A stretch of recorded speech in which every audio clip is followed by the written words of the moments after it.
దేవా, మీరు తప్ప నాకెవరున్నారయ్యా? నా దిక్కు నీవే కదా, నా ఆధారం నీవే కదా. నీవున్నావని ధైర్యంతోనే కదయ్యా నేను బ్రతుకుతుంది. నువ్వు ముఖం చాటిస్తే నేను ఎట్లా బ్రతకగలనయ్యా? నా ప్రార్థనకు నువ్వు జవాబు ఇవ్వకపోతే ఎలా ఈ భూమి మీద నేను మనగలనయ్యా? నిన్నొక్కడిని ఆధారం చేసుకుని బ్రతుకుతున్నా.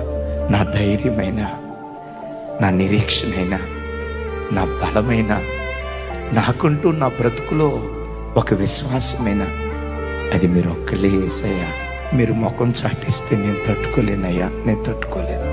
నేను నమ్ముకుని నిన్ను ఆధారం చేసుకుని బ్రతుకుతున్న వాడినయ్యా. నన్ను నేను పరిపూర్ణంగా నీకు అప్పగించుకుంటున్నా అని నీ ప్రయత్నాలన్నీ ప్రక్కన పెట్టి ఎప్పుడైతే ప్రభువుకు నిన్ను నీవు అప్పగించుకోవటం ప్రారంభిస్తావో అప్పుడు నీ పోరాట భూమిలో దేవుడు అడుగుపెట్టి తన పరాక్రమాన్ని నీ పట్ల కనపరచడం ప్రారంభిస్తాడు.